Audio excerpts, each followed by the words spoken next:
Olá pessoal, como é que vocês estão? Tá tudo bem? Pessoal, na semana passada nós tivemos aí um conteúdo falando sobre SGBD, ou seja, Sistema Gerenciador de Banco de Dados, que nada mais é do que aplicativos, nada mais são do que vários aplicativos juntos, formando um sistema que gerencia os bancos de dados. O que é gerenciar? É controlar, né? Fazer alterações, inserções, exclusões e criando novos usuários, novos cadastros a partir desses sistemas, né? Eles que gerenciam todo esse processo. Hoje nós vamos avançar um pouco mais na disciplina de banco de dados. Vamos trabalhar um conceito chamado modelagem de dados. A modelagem de dados basicamente é uma técnica utilizada para especificação de regras de negócios e as estruturas de dados de um banco de dados. Então, basicamente, são normas, são regras que definem como é que a gente vai definir os dados em um banco de dados. Ele faz parte, nessa modelagem de dados, faz parte do ciclo de desenvolvimento de um sistema de informação e é muito importante para o bom resultado do projeto. Então, sem uma modelagem de dados, fatalmente vai acontecer problemas quando você cria o banco de dados. Então, você precisa, antes de implementar o banco de dados, desenvolver de forma física o banco de dados, você precisa criar uma modelagem, fazer uma preparação, um projeto de como é que você vai funcionar aquele banco de dados, como é que ele vai se comportar no processo geral, né? No processo de manipulação de dados.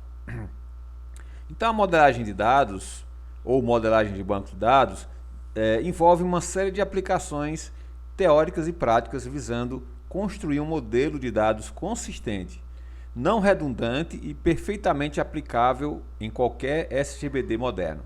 Então a ideia da modelagem de dados é tentar construir exatamente um banco de dados que seja consistente. A gente já falou dessa palavrinha aí, qual o significado dela, né? Ele não pode ser corrompido no processo, ele não pode ter erros, né, durante o processo, e ele não pode ser redundante, ou seja, redundante repetitivos. O processo da construção da modelagem tem que ser algo que seja facilmente entendido e não seja algo que possa ser, vamos imaginar, uma coisa que você olha e vê como se fosse já existente, né? Uma coisa redundante, uma cópia, algo que se repete, né, no caso. Ok? Então, a gente vai tentar entender um pouco dessa modelagem de dados a partir de agora. Eu vou colocar aqui um slide, né? A gente vai falar sobre ele agora, ok? Então, na modelagem de dados, vou apresentar aqui a tela. Essa modelagem de dados, né, que a gente está pensando agora em trabalhar com vocês, ela é dividida, na verdade, em modelagem conceitual, modelagem modelo lógico, né, e a implementação do modelo lógico ou modelo físico. Então nós temos nessa modelagem a gente parte do conceito, da conceituação, da definição do modelo lógico e depois, por último, vem a parte da implementação, ou seja, colocar mão na massa realmente, colocar e criar esse modelo lógico ou já o modelo físico, né, propriamente dito. A gente vai entender isso no decorrer desses próximos momentos aí, para quem não estiver entendendo ainda. Ok, então para obtermos um banco de dados que atenda às necessidades de forma eficiente e coerente, precisamos fazer a modelagem de dados que serão armazenados no banco de dados. É você pensar previamente como será esse seu banco de dados. Então você não pode simplesmente, alguém pede para você desenvolver um banco de dados de um software, de uma empresa, e você não pode simplesmente chegar e desenvolver esse software, ir lá para o computador e criar lá um banco de dados e fazer a parte física do banco de dados, não. Você precisa primeiro modelar. A ideia é você fazer algo de forma organizada, né? Por isso que existe a modelagem dos dados. Então, qual é o principal objetivo da modelagem de dados? O principal objetivo da modelagem de dados é transmitir e mostrar uma representação única, não redundante e resumida dos dados de uma aplicação. Então, você fazendo a modelagem de dados, essa modelagem, quando estiver pronta, ela deve mostrar, transmitir para as pessoas uma representação única, não redundante, ou seja, não igual a outros, né, que seja única, não seja igual às outras já existentes, e resumida, ou seja, tem que ser uma coisa mais otimizada, não pode ser coisas muito complexas que muitas vezes nem você mesmo sabe o que vai estar naquele banco de dados, né?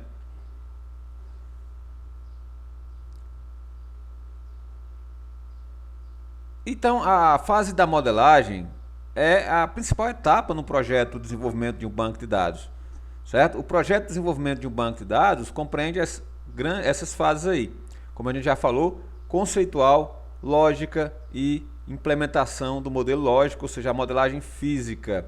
Basicamente é você colocar a mão na massa, realmente fazer e criar, propriamente dito, o banco de dados. Então veja que não é só você ir diretamente para a modelagem física, você tem que passar por essas duas etapas, pelo menos as orientações que são indicadas, tá bom? Vamos lá. No caso, o que seria a modelagem conceitual?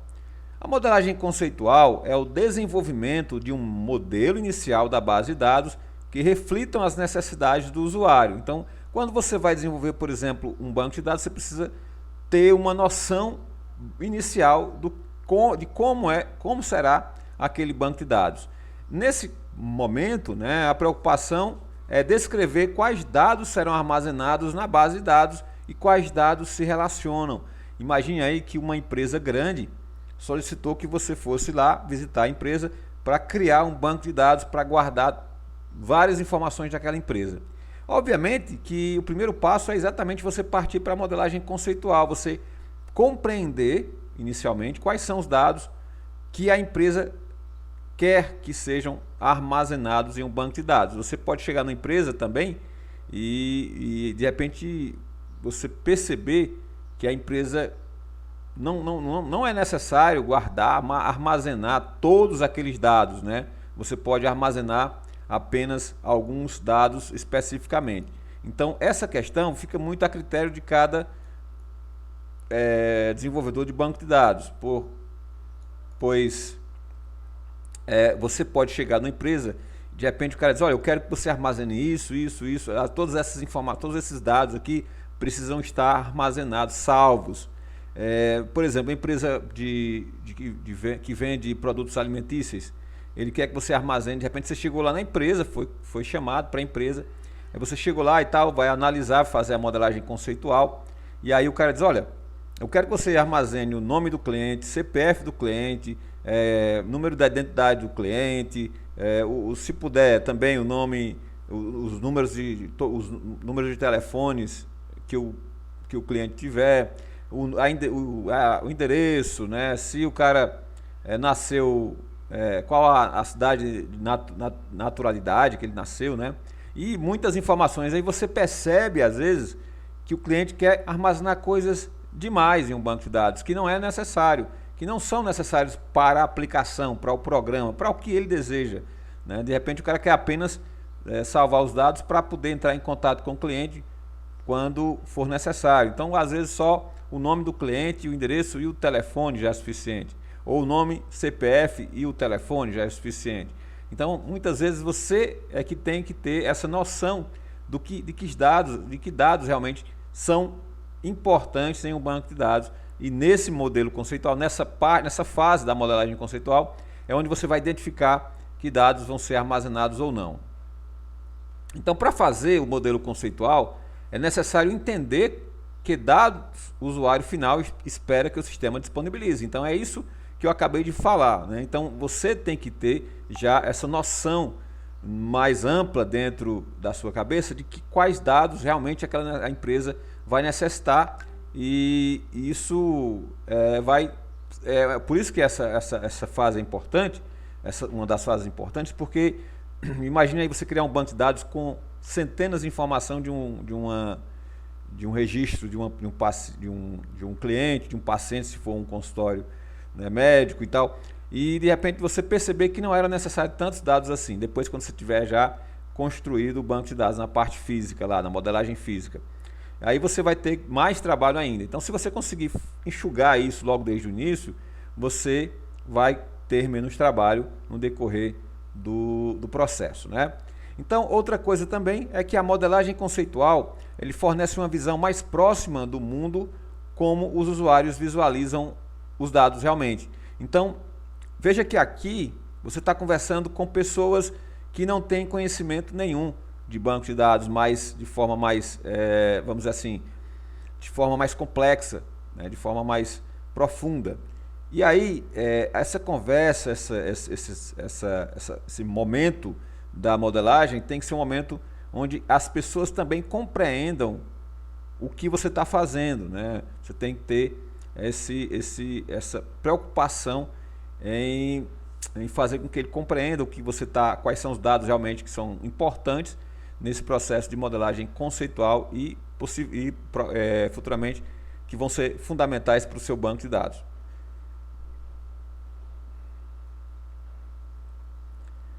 Já na modelagem na modelagem lógica, que é a segunda etapa da modelagem de dados, já é um processo em que você tem que compreender o processo de desenvolver como os dados serão armazenados no sistema e como irão se relacionar. Então veja que aqui já é uma fase onde você já tem a informação de quais dados você vai guardar em seu banco de dados. Agora a sua preocupação é como esses dados vão se relacionar entre si. Por exemplo, cliente com produtos, funcionário com venda, são dados que você precisa armazenar, né? E qual é a relação que existe entre eles. Essa já é uma fase onde já existe uma complexidade maior e normalmente é você que tem que identificar essas características. Então, na modelagem lógica, né, ele transforma o modelo conceitual, como eu já falei, obtido na primeira fase, num modelo mais próximo da implementação. Então você vai começando a identificar de que forma esses dados vão ser armazenados no banco de dados, de que forma eles vão se relacionar. E a gente vai ver mais detalhes sobre essa questão de relacionamentos daqui a pouco. Aliás, na verdade, a gente vai ver essa questão de relacionamentos numa próxima aula, na próxima semana, a gente vai estar falando sobre entidades, relacionamentos, tá bom? Então, nessa fase da modelagem lógica, também são criados os dicionários de dados e feita verificação se o modelo está normalizado. Essa palavrinha normalizado a gente vai entender também quando a gente estudar a parte de normalização de dados. É basicamente um processo de otimização das tabelas que vão ser armazenadas em um banco de dados.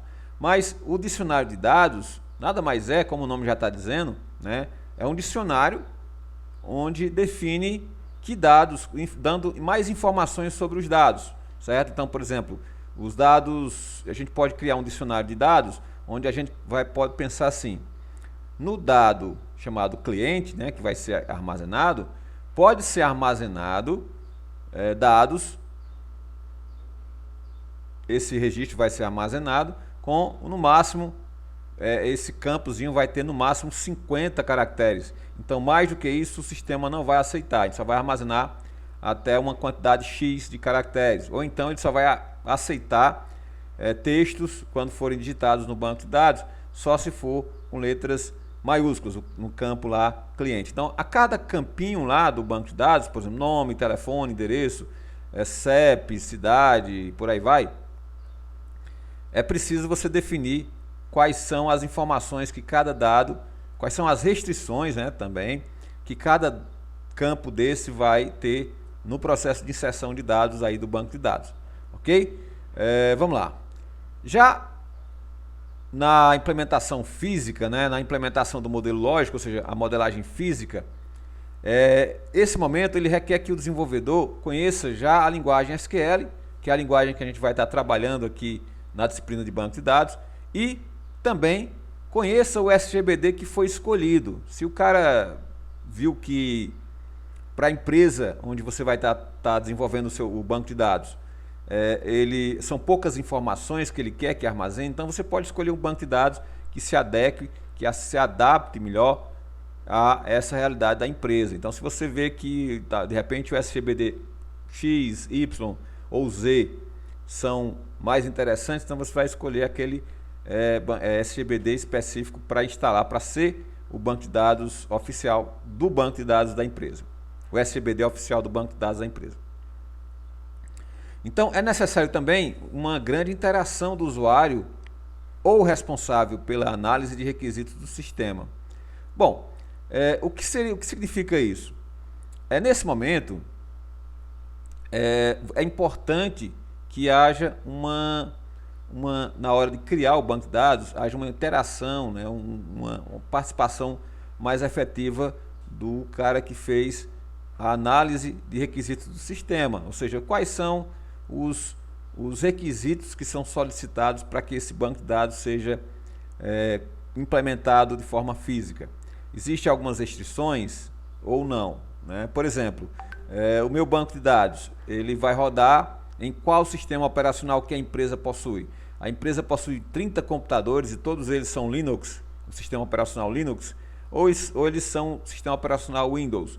Qual é a memória que ele vai rodar? O banco de dados precisa de 8 GB de memória, precisa de um espaço de HD, um SSD, por exemplo, de 540 GB.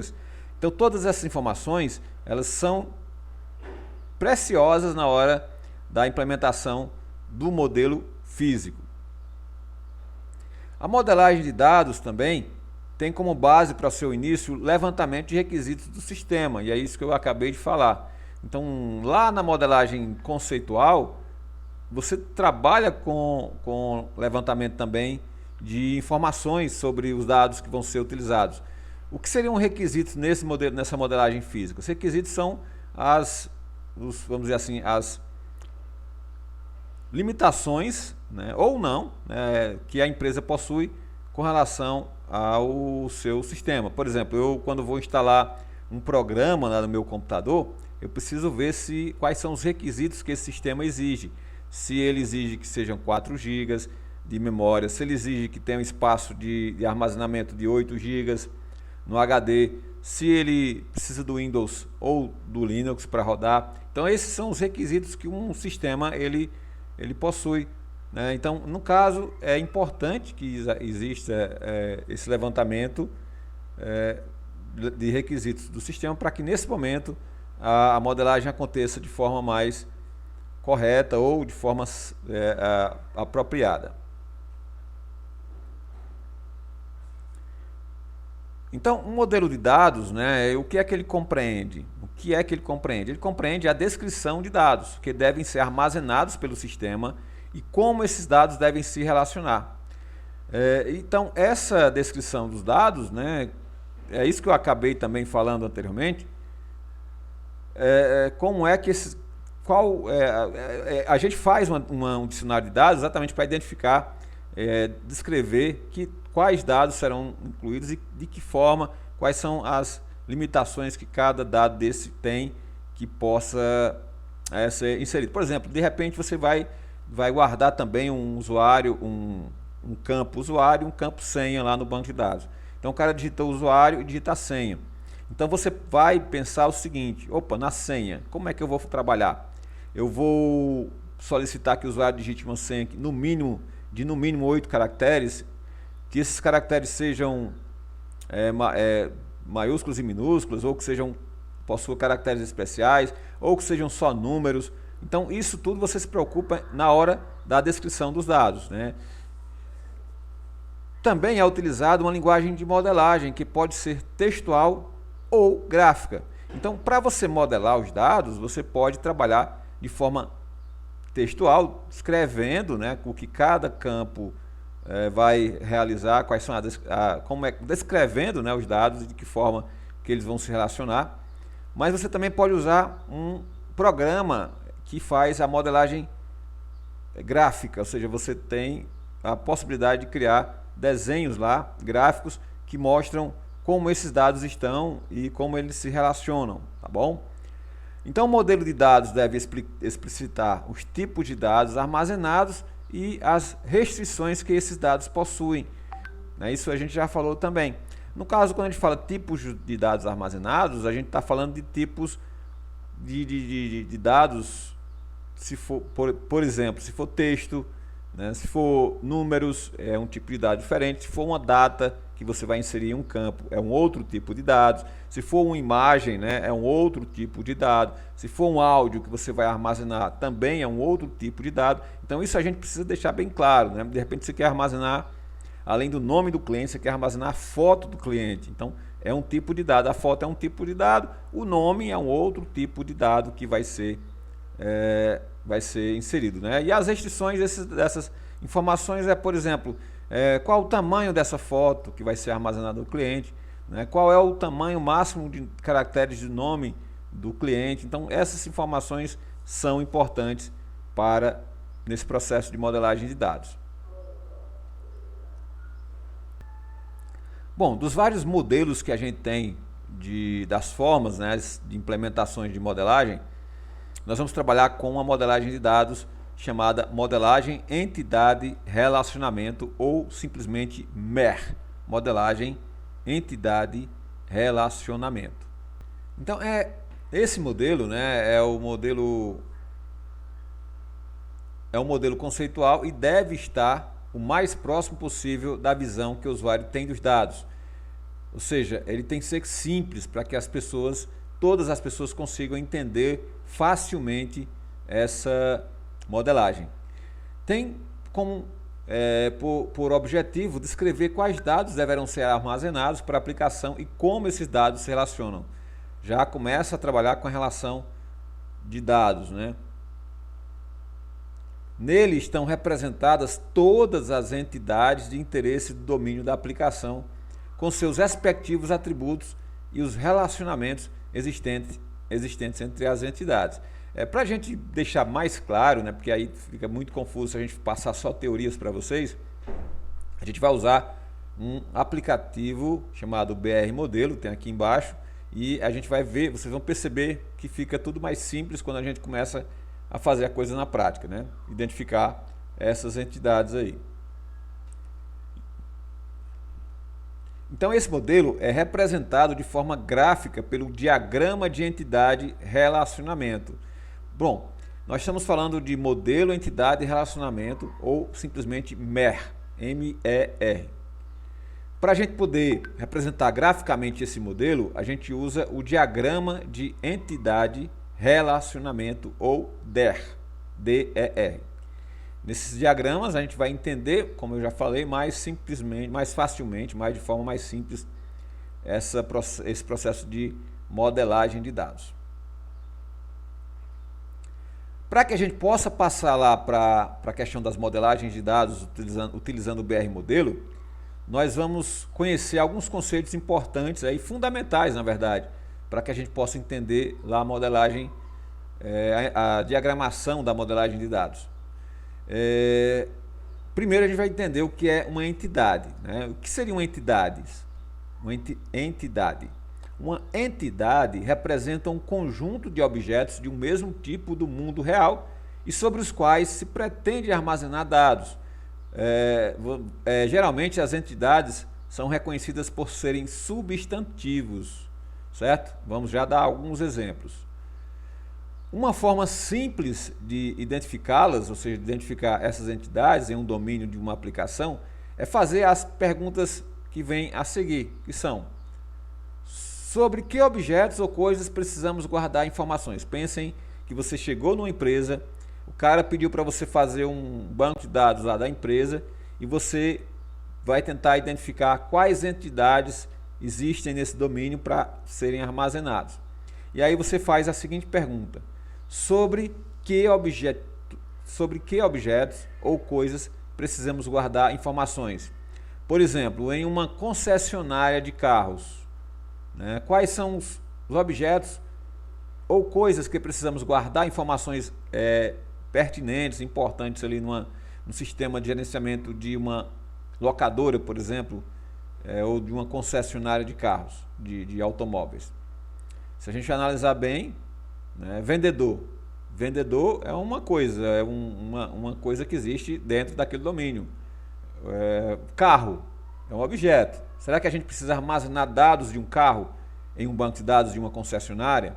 Como, por exemplo, modelo, placa, cor, né, ano de fabricação, marca. Vendedor, né, como eu falei antes, a gente precisa, será que numa concessionária de vendas de carros, a gente precisa armazenar os dados de um vendedor, como por exemplo nome, matrícula, telefone, endereço, né, data da venda, essas coisas podem estar atreladas ao vendedor, que é uma entidade, né? Se é possível, se a gente achar que é importante guardar coisas do vendedor, é importante guardar dados do carro, então eles são entidades nessa sua coleta de informações do sistema. Outra pergunta, né, que a gente precisa fazer há mais de um objeto desse tipo nessa empresa? Por exemplo, na concessionária, há mais de um carro, né? Há mais de um vendedor que eu preciso guardar informações, porque imagine assim, se eu tiver uma concessionária e tiver só um vendedor, será que eu preciso guardar os dados desse vendedor? Se só é ele que trabalha, só tem ele mesmo. Agora, se tem mais de um, aí eu não teria mais necessidade de guardar essas informações, por quê? Porque eu preciso saber quem foi que vendeu o carro, né? Quem foi que fez a venda, qual foi o valor da venda, qual foi o valor da comissão. Então, eu preciso fazer essa segunda pergunta aí, se existe mais de um tipo dessa entidade que a gente acabou de identificar. Existe uma chave, essa é a outra pergunta, existe uma chave capaz de identificar cada um dos objetos unicamente? Ou seja, uma chave o quê? É uma chave, normalmente a gente entende que uma chave ela só abre uma porta, né? A gente imagina que uma chave é para abrir uma porta. Então, uma coisa única. Então, será que existe apenas uma chave que identifica cada um desses objetos? Né? Por exemplo, o carro, eu tenho como identificar nesse carro uma coisa única que só ele tem? Somente aquele carro especificamente tem? Somente aquele vendedor tem? Tem que ter algo nesse sentido, certo? Então, se a gente tiver essas 3 perguntas respondidas, essas afirmações, essas perguntas respondidas de forma positiva, significa que você acabou de reconhecer uma entidade ou mais de uma entidade, como a gente fez aqui. Então, o vendedor é uma entidade, o carro também é uma entidade dentro desse domínio da aplicação de uma concessionária. Beleza? Bom, então é dessa forma que você vai identificando entidades. Vamos pensar na entidade, vamos dar um outro exemplo aqui, né? Eu vou desenvolver uma aplicação com o banco de dados para uma escola, né? Ele vai uma escola particular de informática. E o cara, dono da escola, ele precisa armazenar alguns dados, obviamente, né? Senão não precisaria de banco de dados. E os dados que ele precisa, ele vai descrevendo para você. Mas você também tem que observar o ambiente e tentar identificar outros que possam ser importantes para o domínio da aplicação aí, nesse caso. Mas vamos pensar que nessa instituição lá de ensino de informática, existem alunos que frequentam a escola, existem vários professores também que frequentam a escola, só que dão aula lá na escola, né? Só que existem turmas diferentes, né? Turma A, turma B, turma C. E existe também a questão dos níveis de conhecimento. Então, às vezes você tem cursos que são para o nível básico, tem cursos que são para o nível médio e tem cursos que são para o nível avançado, para quem já conhece muito de informática, aí você tem lá outros cursos mais avançados. Então, diante de um cenário como esse, né, você precisa identificar que entidades você vai precisar armazenar no banco de dados.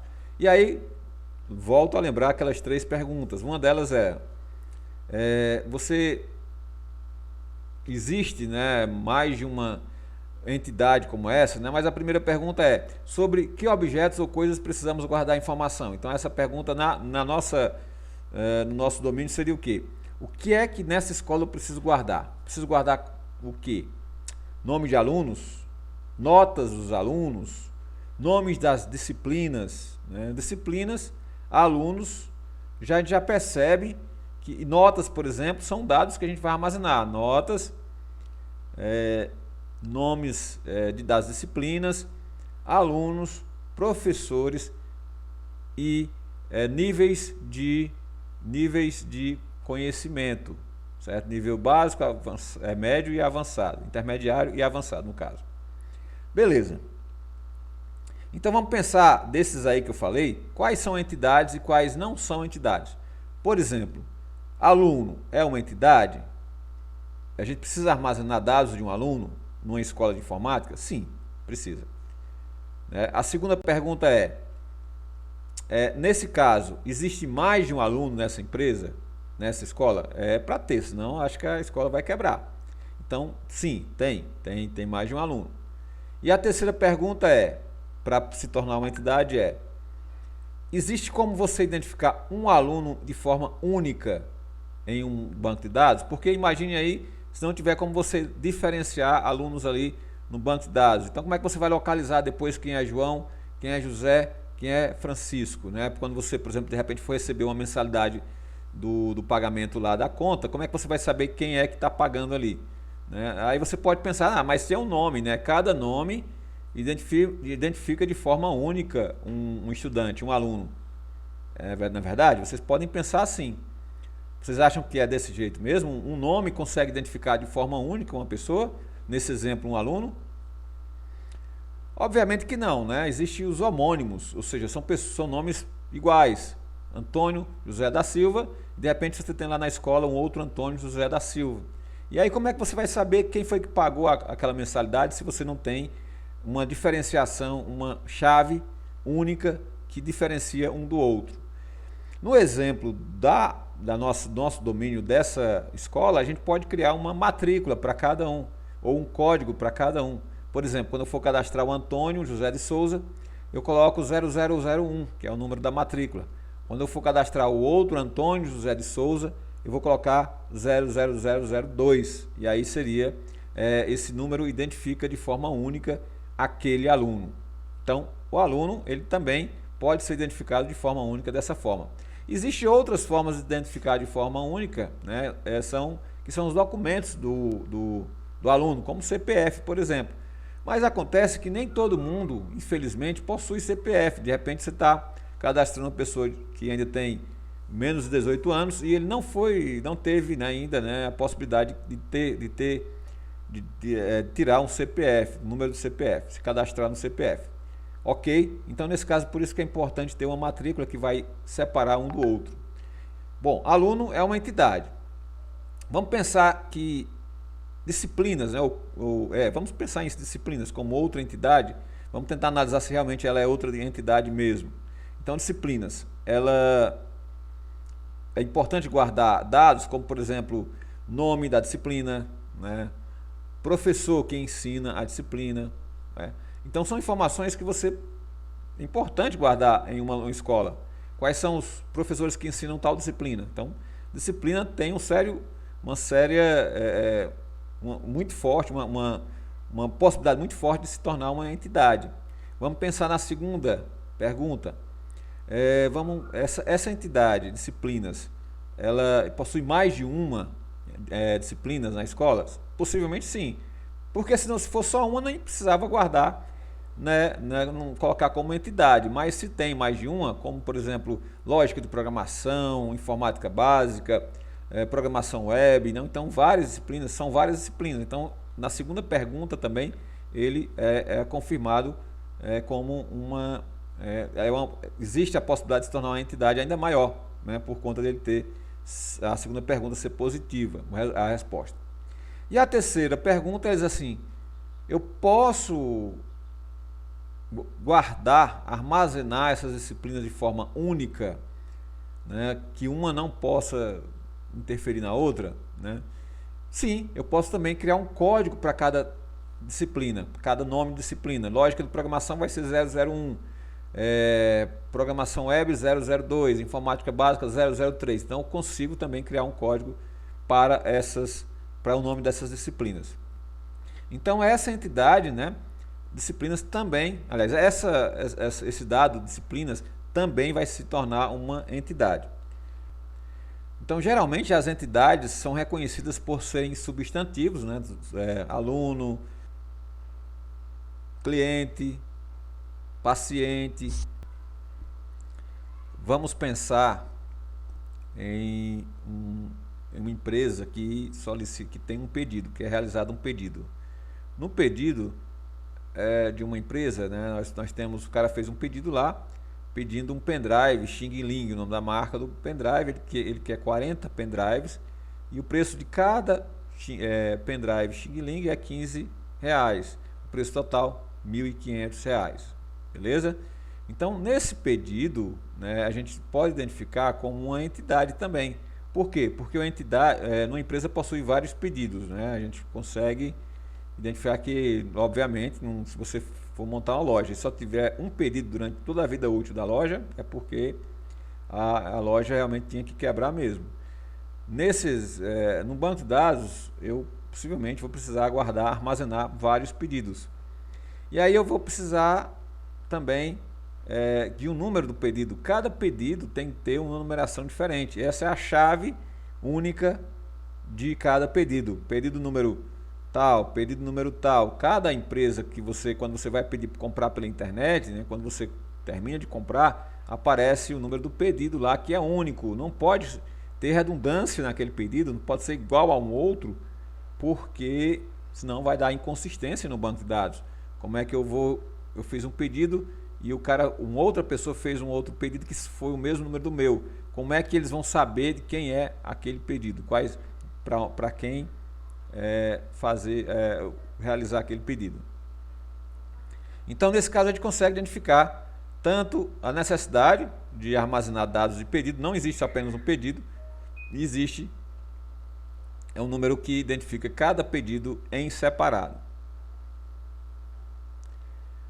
Quando a gente for trabalhar com o BR modelo, nós vamos entender que a gente vai fazer isso na prática, né? A gente vai modelar a modelagem de um banco de dados, e a gente vai ver que as entidades, elas são representadas graficamente por um retângulo, e dentro do retângulo a gente coloca o nome da entidade. Por exemplo, nós estamos desenvolvendo aqui, imagine que a gente está desenvolvendo um aplicativo que trabalha com o cadastro de professores e disciplinas em uma escola. Eu vou cadastrando os professores e vou dizendo qual a disciplina que aquele professor está ministrando.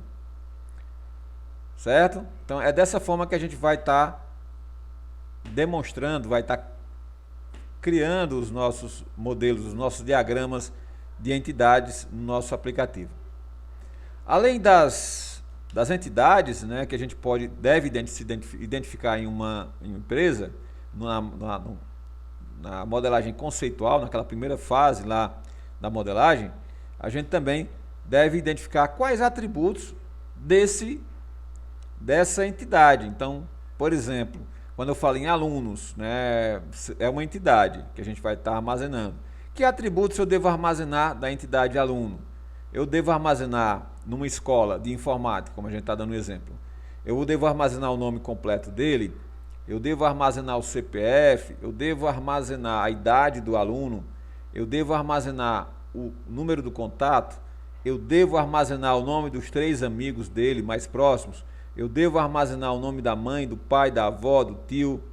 Que dados, que atributos eu preciso armazenar nessa entidade alunos ou aluno, né? E os atributos podem, esses são vários, né? E você tem que identificar só realmente o que vai importar para aquela entidade. Então cada entidade possui algumas propriedades que definem suas características, né? Então são, por exemplo, no caso do professor, que é o exemplo também que a gente passou aqui no slide, é necessário armazenar dados como CPF, nome, telefone, endereço, data de nascimento e matrícula. Esses dados são atributos da entidade professor e são eles que caracterizam um objeto do tipo professor.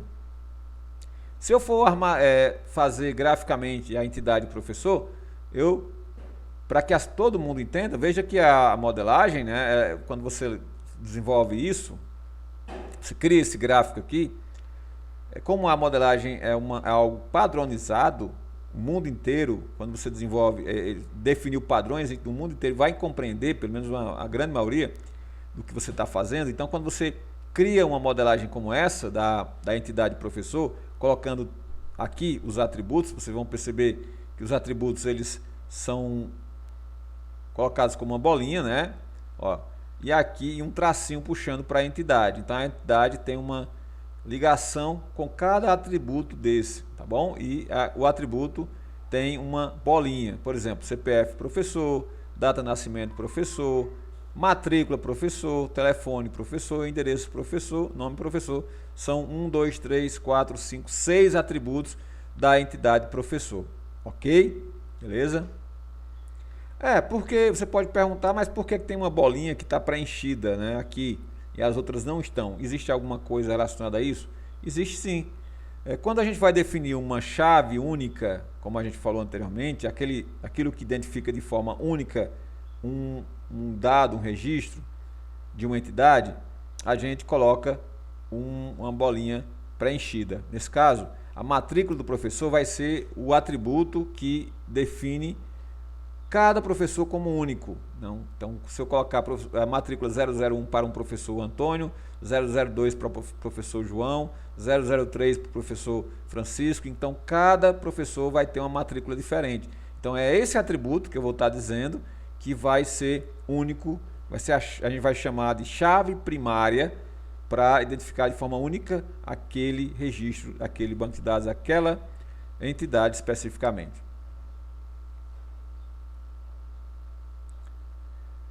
Nós vamos compreender na próxima aula que existem atributos de diversos tipos, né? Existem vários tipos de atributos. Então, nós vamos conhecer vários atributos a partir da próxima aula. Então é isso.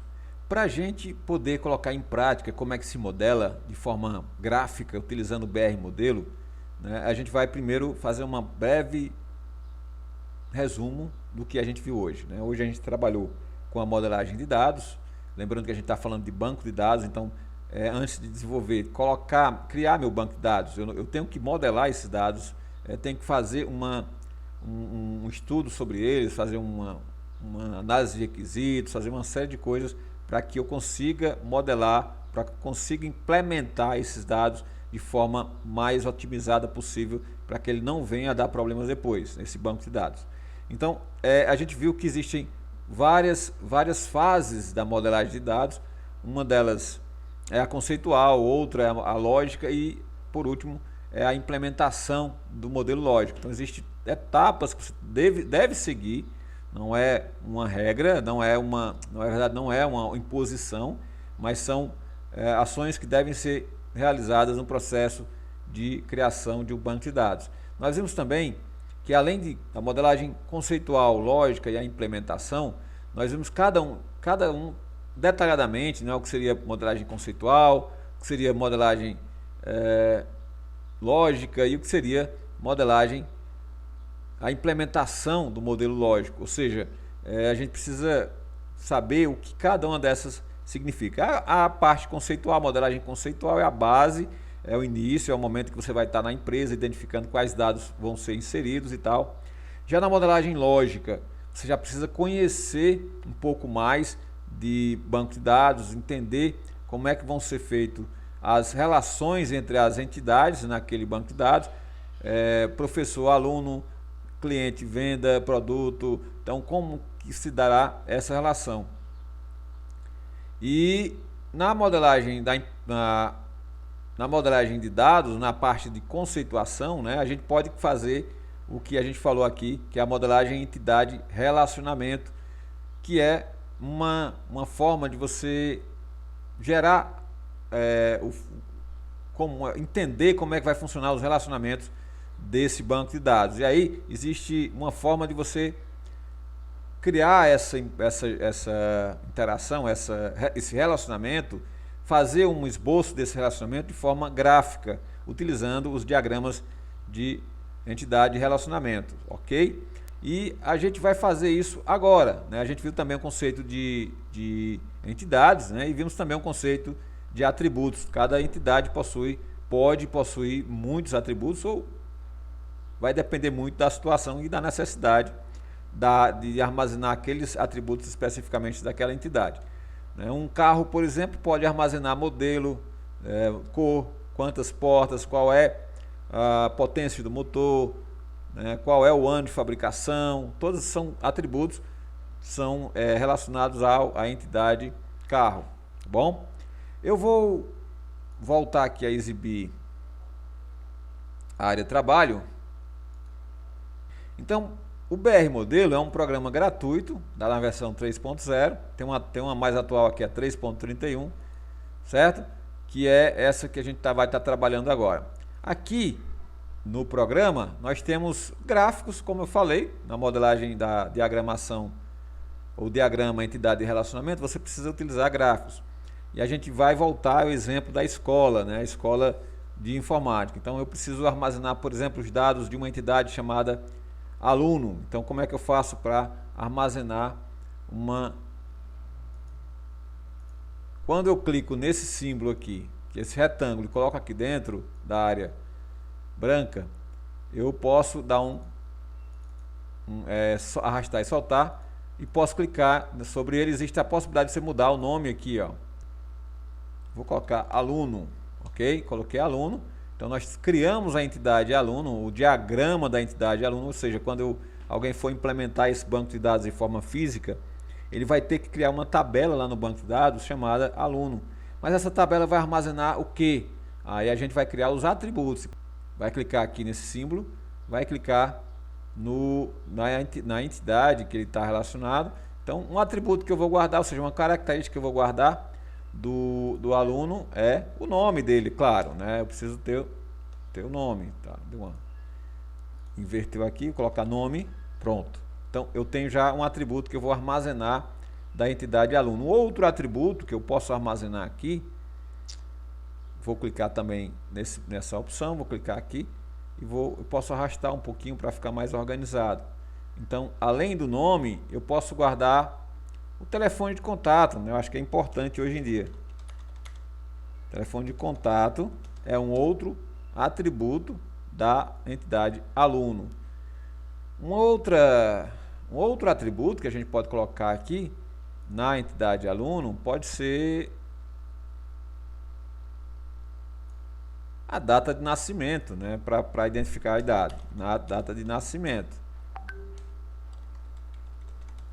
Data de nascimento seria um outro campo, um outro atributo da entidade aluno. E aí eu posso pensar vários atributos, obviamente pensando no domínio da aplicação, ou seja, no que a empresa vai realmente necessitar para ser armazenada daquele aluno. Eu preciso guardar CPF? Pode ser que sim, pode ser que não. Eu preciso armazenar renda média mensal? Aí não sei, né? Isso aí vai ficar muito a critério de você quando estiver junto com a empresa vendo quais são os atributos que são necessários. Ok, então é muito simples trabalhar com BR Modelo. Como eu já falei, clicou aqui nessa área, eu já tenho um retângulo para mim colocar o nome da entidade. No caso aqui vou colocar professor. E aí eu tenho outra entidade criada chamada professor. Quais atributos esse professor ele deve ter? Eu cliquei lá na opção de atributos, coloquei aqui o atributo 1 pode ser nome, né? Claro, o nome do professor. Um outro atributo do professor pode ser matrícula do professor, para ficar de forma única. Então matrícula. E por aí vai. Então vou também identificando quais são os atributos que eu posso armazenar dessa entidade professor. Ok? Então muito simples, né? Não tem muito segredo. A forma de diagramação. E na próxima aula nós vamos conhecer os tipos de atributos diferentes que existem, atributos compostos, multivalorados e por aí vai, mas são coisas simples de compreender, não vai ter nenhum, eu tenho certeza que não vai haver nenhum problema de compreensão. Além disso, nós vamos conhecer uma característica importante da modelagem de dados aqui, que é os relacionamentos que podem existir entre uma entidade e outra, né? Por exemplo, aluno e professor, ele deve, dentro de um banco de dados, a gente precisa definir qual a relação que vai existir nessas duas entidades, tá bom?